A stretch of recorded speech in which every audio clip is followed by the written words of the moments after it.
माझे नाव शिवम भागवत कवाळ आहे. मी 5वी मध्ये शिकतो. मी आज तुम्हाला गुरुपौर्णिमेवर एक सुंदर भाषण बोलून दाखवणार आहे. गुरुर् ब्रह्मा गुरुर्विष्णू गुरुर्देव महेश्वरा गुरु साक्षात परब्रह्म तस्मै श्री गुरुवे नमः. आदरणीय मुख्याध्यापक, परमपूज्य गुरुजन वर्ग व माझ्या प्रिय मित्र मैत्रिणींनो, सर्वांना माझा नमस्कार. आज आषाढ शुद्ध पौर्णिमा म्हणजेच आपण त्याला गुरुपौर्णिमा म्हणून मोठ्या आनंदाने साजरा करतो. या निमित्त सर्वांना गुरुपौर्णिमेच्या हार्दिक हार्दिक शुभेच्छा.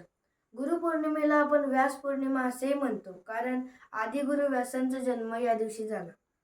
भारतीय संस्कृतीत गुरूंचे स्थान अतिउच्च आहे. गुरु हे परमेश्वराचे दुसरे रूप मानले जाते.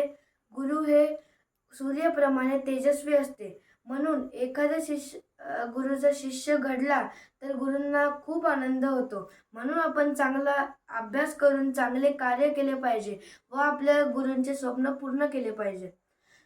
शेवटी एवढेच म्हणेन, काळोखाची रात्र जरी असली तरी 7 कंदिलाची मिळावी.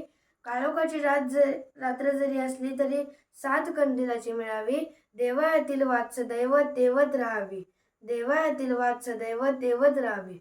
माझ्या गुरूंना मिळू दे 100 वर्ष आयुष्य.